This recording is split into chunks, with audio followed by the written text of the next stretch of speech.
With up to 500,000 people missing, Oxfam says what's happening in Rwanda amounts to genocide. Intertribal tensions have again exploded into violence. There is madness and horror beyond telling, beyond belief. Random killing, groups of youths armed with knives. The militia, whose clubs and machetes have drawn most of the blood in this conflict, are still in charge here. It is still a question I have. How in few minutes, few hours, someone can turn against you. But at the same time, what we know, this is a fact. We were killed by our neighbors who used to be our friends.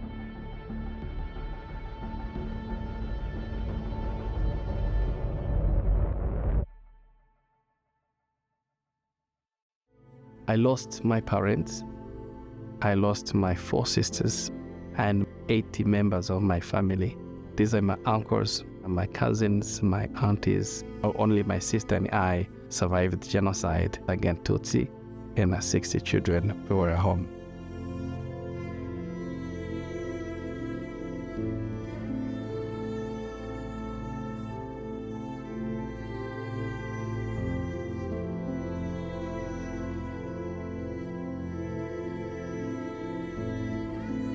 It's hard to wrap your brain around forgiveness when you hear the stories like Freddy's and so many others. How is that humanly possible? What does that mean if we want to capture the lessons from Rwanda and say never again, and here's ways we can promote peace but also forgiveness? I think that's what our journey is as scientists are, to understand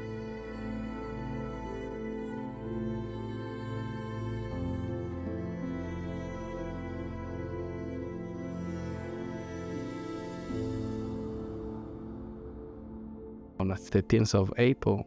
This was the last time I shared a meal with my mother. She was completely different. And she looked at my eyes and she said, if you survive, be a man. The next day, on 14th of April, my parents, they were taken away and they killed them with the clubs and the machetes. My sisters were killed, and they threw them in the very long septic tank, alive.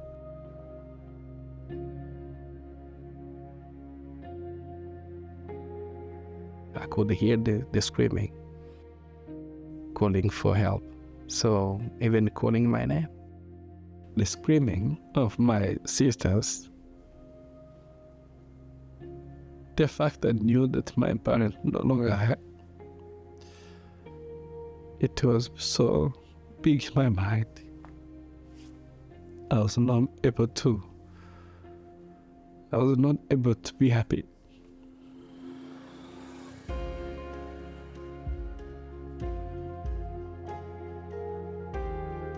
Because I was thinking, why should I live without my family?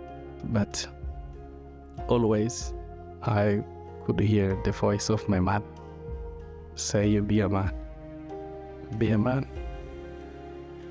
And this is actually what made me to strive for life and keep going on.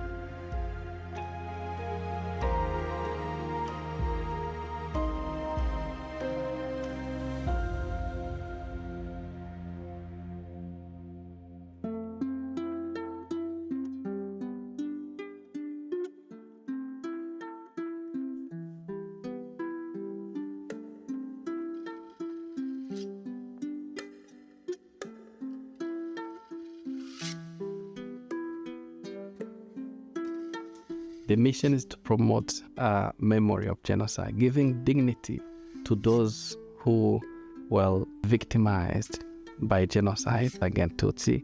We know exactly how this destroyed our country, destroyed our people.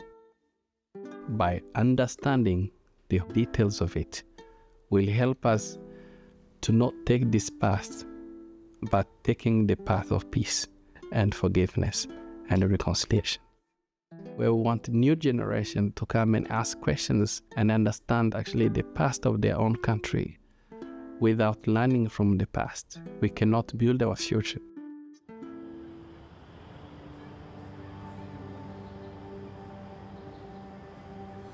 There's no way you can teach forgiveness. You only experience it. The only way to get people to embrace the path to forgiveness is to put them into that experience. First of all, we have conversation with the survivors to understand exactly what forgiveness means for all of us. Forgiveness is not only for the perpetrators. Forgiveness is for us, because carrying this anger, carrying this hopelessness, carrying these really feelings that's really heavy in our mind, it's killing us.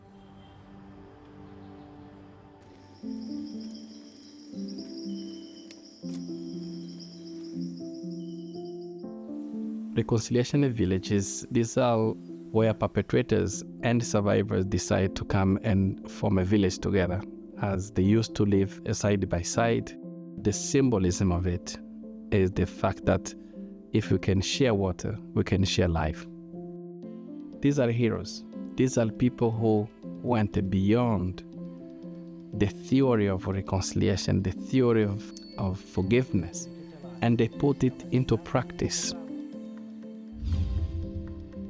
To the survivors among us, we asked you to do the impossible by carrying the burden of reconciliation on your shoulders, and you continue to do the impossible every single day, and we thank you.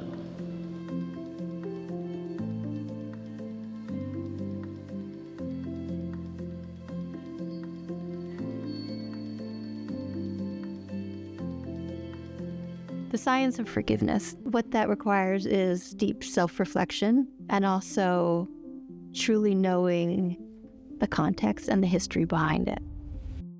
Currently, we're working on their theory of change. What is the story of development that happens within an individual or a community or a nation? And then how will they measure that change in ways that are statistically sound? Then you can start to work in partnership to create a monitoring and evaluation tool that you will continue to adapt. The best we could be as a research partner is to capture testimonies in a way that we can serve the world by saying, here's what happened in Rwanda. What can we learn from what happened to Rwanda? Because it's almost a miracle, right, that it happened.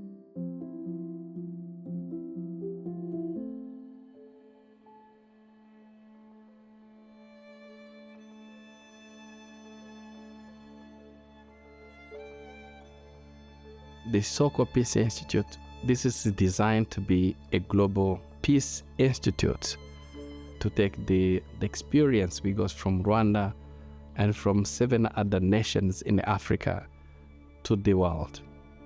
We will be talking more about other conflict, like the conflict in Ukraine, in Russia, and in Yemen. We have a space that we're going to create where the two sides of conflict will be given a safe space to discuss about their own differences, to find a solution. We want to be a vehicle for their own solutions.